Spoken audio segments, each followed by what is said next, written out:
Alors bonjour, aujourd'hui c'est transgresser un interdit d'enfant, notre sujet. Je suis Valérie Ottenbelter, coach et art thérapeute, et toujours dans cette énergie de cette proposition de coaching connecté au vivant, je voulais vous parler de ce sujet, transgresser un interdit d'enfant. Parce que quand on est petit, il y a plein de choses qui sont interdites. Alors moi, je l'ai écrit comme ça. On n'écrit pas sur les murs parce que c'est interdit. Et depuis ce temps-là, tu écris tout petit parce que tu n'oses pas exprimer toutes les facettes de ta personnalité, tes besoins, ce dont on a besoin pour s'inspirer tous les jours. Et donc, l'idée de cette étape numéro 4, c'est de peindre une fresque inspirante sur un support de ton choix. Alors, pour cette étape numéro 4, j'ai décidé de témoigner moi et pour m'aider dans ce témoignage, j'ai décidé de t'inviter, toi Cécile, pour que tu puisses Oui. m'interviewer et m'aider voilà, à parler de ça. Donc, est-ce que tu veux bien te présenter, Cécile? Eh bien, d'abord, bonjour à toi. Merci pour l'invitation. Je suis honorée de faire partie de ce projet. Et oui, donc en fait, moi, Cécile, c'est surtout par rapport à toi une super belle rencontre. Ça fait pas longtemps qu'on se connaît, mais ça a tout de suite super bien matché. Il y a un truc qui s'est passé. Et du coup, on a décidé de collaborer toutes les deux assez rapidement sur un projet. Moi étant dans la cuisine végétale, toi étant dans l'art-thérapie, on a créé un super atelier ensemble et une collaboration qui se poursuit et qui va Ouais, peut-être donner plein d'autres belles choses. En tout cas, qui voilà, s'appelle La cuisine s'invite en art-thérapie. exactement. Et du coup, on est super complémentaires et c'est un grand, grand plaisir de travailler avec toi. Ouais. Donc, mon intention pour aujourd'hui, c'est que toi, tu puisses m'interviewer sur ce sujet, transgresser un interdit d'enfant, parce que moi, j'adore ce process comme ça en interview. Et donc, je te laisse la parole pour que Ouais. tu me poses tes questions. Justement, par rapport à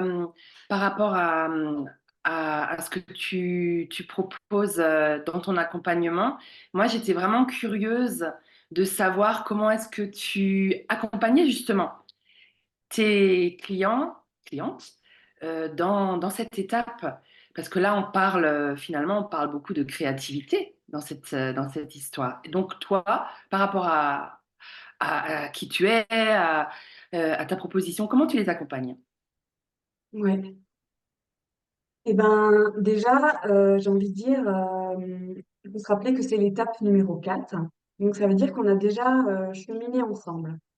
Et peut-être que les personnes peuvent dire, oh là là, mais peindre sur un mur, une fresque, ça fait peur. Et je l'entends. Et j'ai envie de dire, tout ça, c'est un cheminement déjà, euh, puisque c'est pas la première étape. Et après, j'offre aussi beaucoup de liberté dans cette étape, c'est-à-dire que pour moi, il y a vraiment cette idée de la fresque, puisque moi-même, j'ai commencé à peindre des fresques sur les murs, alors que j'ai pas enfin, je veux dire, je n'ai pas de formation artistique, j'ai pas, on pourrait dire, tiens, pourquoi Valérie peint des fresques? Ça vient d'où? Et justement, c'est là que le lien avec l'enfance, en tout cas mon enfance, se fait. Où j'ai toujours été une personne quand même assez créative, j'ai toujours aimé les loisirs créatifs, ou tresser les cheveux de mes copines quand j'étais enfant, faire des bracelets brésiliens, faire de la peinture. Et je trouve que dans l'enfance, il y a vraiment un germe qui naît Mhm. de qui on est. Donc, Et en fait, tu essayes aussi est-ce qu'on pourrait dire que tu essayes aussi de créer un lien, des ponts peut-être, entre ce qui s'est passé dans l'enfance et puis à la situation de la personne aujourd'hui? Bah, effectivement, parce que clairement, là, les personnes que j'ai accompagnées, c'est des personnes qui ont quand même un attrait créatif aussi. Et bien sûr, elles n'ont pas le même vécu que moi, c'est évident. Euh, mais je les questionne sur, eh ben, toi, dans ton enfance, comment c'était? Ouais, Qu'est-ce ouais. qui était autorisé? Qu'est-ce qui était interdit? Parce que cette idée de connecter au vivant, c'est faire émerger en nous la femme libre et peut-être la femme un peu rebelle. Enfin, moi, je me trouve assez rebelle. Donc, faire émerger cette femme libre et s'autoriser à faire des choses que tout simplement, en fait, on ne s'autorise pas au quotidien parce que eh ben, souvent, peut-être pas la créativité, mais en tout cas, le côté artistique peut avoir un peu un œil, enfin, on peut avoir sur ce côté-là un œil un peu critique ou de dire, mais qu'est-ce que ça apporte? Puisque nous, dans notre société, on est toujours focus sur qu'est-ce que ça apporte au niveau des Oui, finances. oui. Mais quand on a cette créativité en nous, ça nous apporte énormément. Et à un autre niveau sans doute que financier, ou peut-être les deux. En tout cas, ça apporte beaucoup d'énergie et de joie. Oui. Alors moi, j'ai une question qui me taraude. Tu vois, par exemple, bon, moi, je sais que ma créativité, elle s'exprime énormément au travers de la cuisine. Euh, Dans tes accompagnements, si quelqu'un te dit non, mais attends, mais moi, une fresque sur un mur, je suis juste pas capable, quoi. Comment tu, comment tu fais? Comment tu, ouais. Bah, effectivement, c'est ce que les gens à qui j'en ai parlé me disent. Donc c'est là que je dis, ben, peut-être que toi, tu as envie de faire autre chose. Mhm. Là, par exemple, une personne que j'ai accompagnée a décidé de peindre un meuble. Ok. Donc, il y a vraiment cette liberté de dire, ben, OK, toi, tu n'as pas envie de peindre une fresque sur un mur, mais de quoi tu aurais envie, en fait? Comment tu aurais envie qu'elle s'exprime ta créativité de manière artistique quand même? Et puis, je peux proposer un support. Par exemple, j'aime bien peindre sur des grands laits de papier peint. Donc, ça peut tout à fait être peindre sur une toile, peindre sur des laits de papier peint, parce que ça, c'est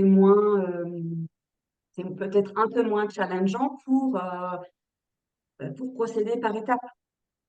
Puisque moi aussi, je suis pas venue du jour au lendemain et hop, j'ai peint une fresque sur un mur chez moi. Oui, oui. J'ai commencé à faire des choses en papier, j'ai commencé, tu vois? Et en fait, bah, voilà, c'est ces trucs de, tu vois, de l'échelle, hop, une, un barreau après l'autre, hein, à la mesure de ce qu'on a envie de faire, quoi. Oui, et puis clairement, ça n'a pas besoin d'être le gros machin sur le mur que tout le monde voit et c'est chacun à sa sauce en fait. Oui, mais après, mon intention, c'est aussi de, quand même, d'emmener les gens vers ce qu'ils ont envie, mais peut-être de les pousser un peu plus loin. Mm. Parce que finalement, c'est quoi le risque de peindre en mur? On peut très bien, si ça nous plaît pas, remettre un coup de boulot. Et puis, la peinture, elle est partie, quoi. En fait, tu Oui, sais à quoi ça me fait penser? À un mot qu'on n'utilise pas nécessairement souvent, c'est le mot oser. Tu vois, de la notion d'oser au fait, en fait. Moi, j'ai l'impression que tu les accompagnes dans cette en fait, direction-là. c'est s'autoriser à se lancer dans un projet sans garantie. C'est ça la créativité. Ouais. C'est-à-dire, je me mets dans cette posture de l'enfant, je sais pas en fait. Je sais pas, mais je fais confiance à Valérie pour peut-être son accompagnement. Je me fais confiance à moi-même de m'autoriser à me lancer dans quelque chose dont je ne sais pas si ça va réussir ou échouer. Alors, c'est peut-être un peu dur, en fait, de le dire comme ça. Peut-être plutôt, je ne sais pas ce que ça va vraiment donner. Est-ce Oui, que je oui. m'autorise à aller dans ça, dans quelque chose où j'ai pas de garantie?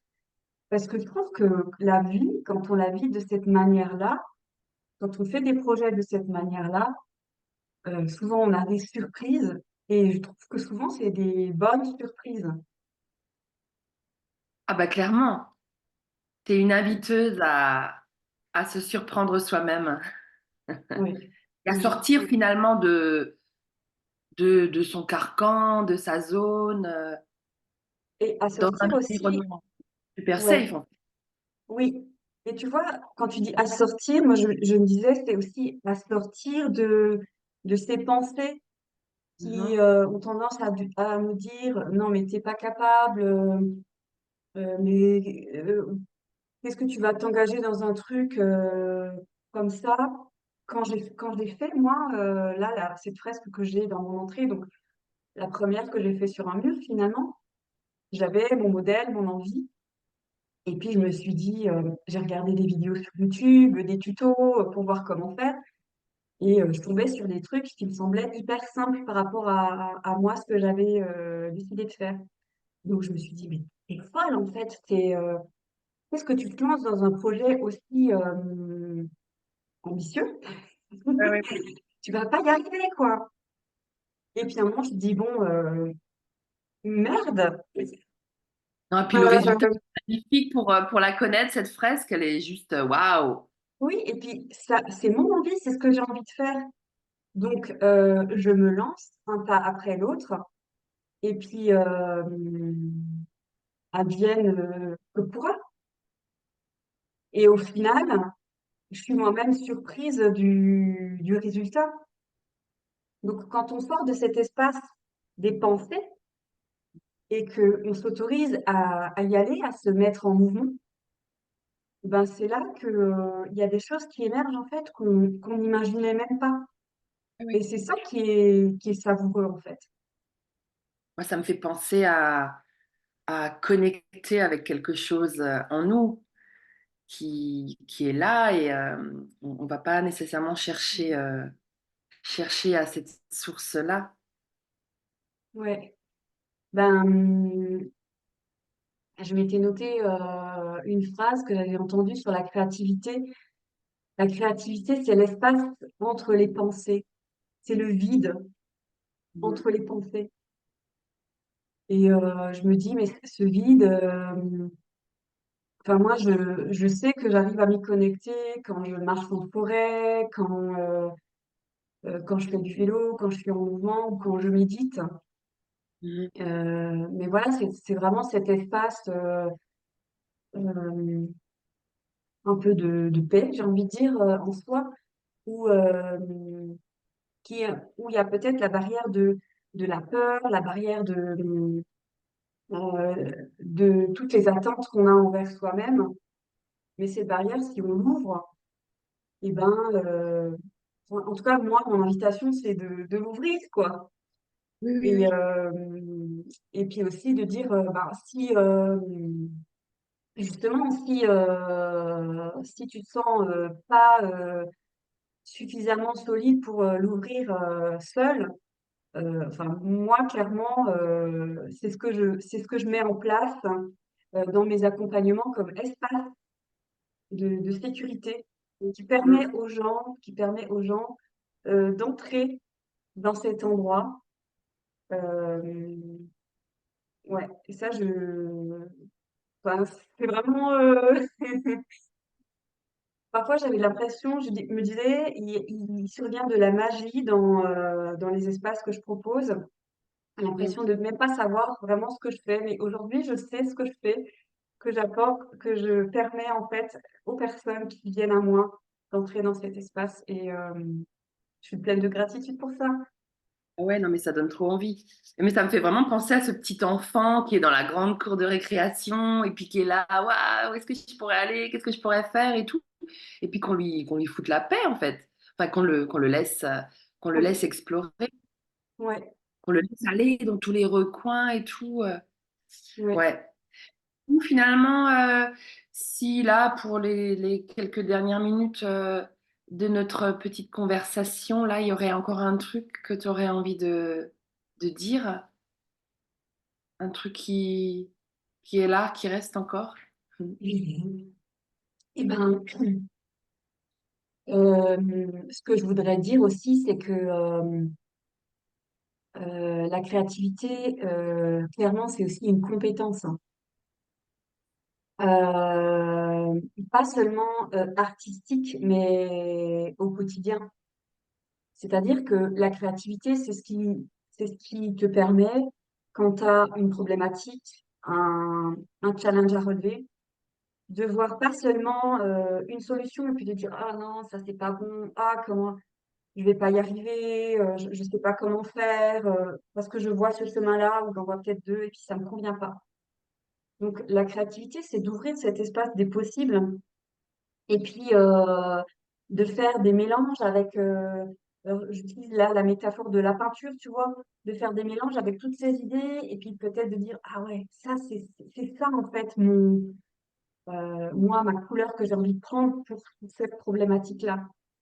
Donc, c'est pas seulement parce que parfois j'ai l'impression que oui, mais peindre une fresque, enfin, tu vois que les personnes qui peuvent être beaucoup dans le mental, et peut-être Mhm. c'est celles-là aussi qui ont besoin d'accompagnement comme ce que je propose, il faut du concret.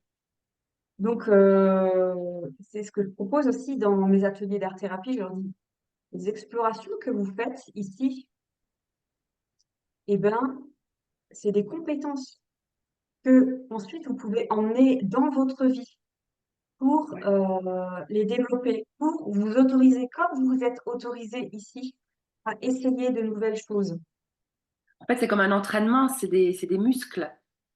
C'est des muscles qu'on vient travailler. Et en fait, tu fais du décloisonnement, tu gardes pas juste la créativité pour la fresque sur le mur.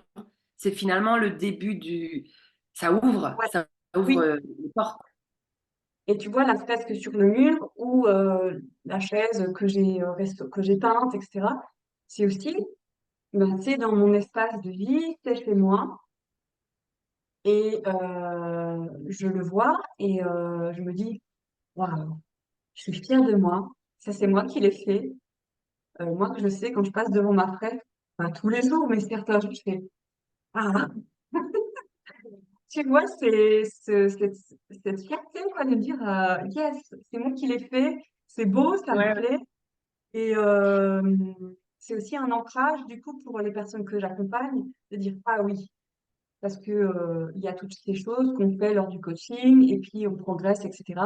Et puis après, il y a la phase après coaching où on peut avoir l'inquiétude de retomber dans des anciens schémas. Donc moi, j'aime bien aussi ce côté matériel, parce que c'est comme un ancrage de dire, ouais, en Ouais, fait, je l'ai ouais. déjà fait, et j'en suis capable, donc Oui, je oui, peux le complètement. refaire. Et puis, de l'importance de la beauté aussi. Ça me fait penser, ta fresque, elle est Mhm. juste magnifique. Tu la regardes, c'est super inspirant. Ouais. Bah, merci de nommer ça parce que c'est vrai que, tu vois, j'ai toujours ce sentiment de la beauté, enfin, moi, c'est quelque chose qui me tient énormément à cœur. Et si mon talent d'enfant, c'est de voir la beauté. Et puis, j'ai toujours cette impression, mais c'est quoi l'utilité d'un tel talent? Parce que il y a toujours, pour moi, cette notion de la société qui veut que ce soit utile et utile dans le sens faut que ça rapporte financièrement. Et de voir la beauté, je ne sais pas si ça rapporte financièrement, mais enfin, moi, j'espère vraiment que des personnes comme moi, des personnes comme toi aussi, j'ai envie de dire, d'oser nous montrer, d'oser montrer cet espace de poésie, cet espace artistique. On peut dire tellement de choses avec l'art. C'est tellement important de voir la beauté parce que la beauté, c'est aussi la beauté de la nature. Et je crois qu'on a tellement besoin de revenir à des autres niveaux, en fait, de faire changer un peu certains paradigmes. Et c'est pour ça que je fais ce que je fais. Oui, parce que c'est dans les essentiels. On est dans les essentiels là. Ouais, ouais. Et puis il y a des gens qui gagnent leur vie de la créativité. Moi, je pensais à ça. Je connais quelques personnes, c'est des artistes en fait. Bon, Ouais, voilà, pas besoin d'aller jusque-là, mais comme tu ouais, disais, toi, tu permets les petits pas pour essayer de voir, bon, ben, qu'est-ce qui se trame à l'intérieur. ouais, c'est ça. Trop bien. Ok, on va. Merci beaucoup Cécile de t'être prêtée à ce jeu au pied levé en D'ailleurs, plus. d'ailleurs, juste finalement, pourquoi est-ce que tu as voulu que les rôles s'inversent? Parce que jusque-là, tu avais interviewé toi des personnes, et là, toi, tu m'as fait la proposition de faire l'inverse. Quelle était ton intention par rapport à ça? Et euh, en fait, j'ai vraiment besoin d'être en interaction. Je suis une personne de lien et donc j'avais prévu de témoigner pour cette étape numéro 4, transgresser un interdit d'enfant. Mais de le faire seul, je trouve que ça n'a pas la même saveur que quand on est dans l'échange. Et de t'inviter aussi pour m'interviewer, ça me permet de me mettre un peu plus dans une posture de vulnérabilité plutôt que si Mhm. j'avais préparé un interview avec moi toute seule. Je serais peut-être plus restée dans ma zone de sécurité. Mhm. Et, Carrément, oui. euh, et Mhm. comme j'aime incarner ce que j'offre et ce que je propose dans mes accompagnements, ben, ça me semblait logique en fait de le faire de cette manière. Super! Bon, bah, c'est sympa. Eh ben, merci beaucoup Cécile. Et là, c'était l'étape numéro 4, transgresser un interdit d'enfant. Et la dernière étape, ce sera l'étape numéro 5, devenir humain-animal, où je vais interviewer Christian, qui est mon professeur de danse des 4 directions. Donc, ce sera le dernier interview, qui est un Canadien d'origine. Ah, génial. Ah, bah oui, tu en Ouais, avais parlé. Du coup, ah, bah, je ouais, suis voilà. vivement l'étape numéro 5. Yes. Eh ben, merci. Bye Merci à toi. bye. Bye bye.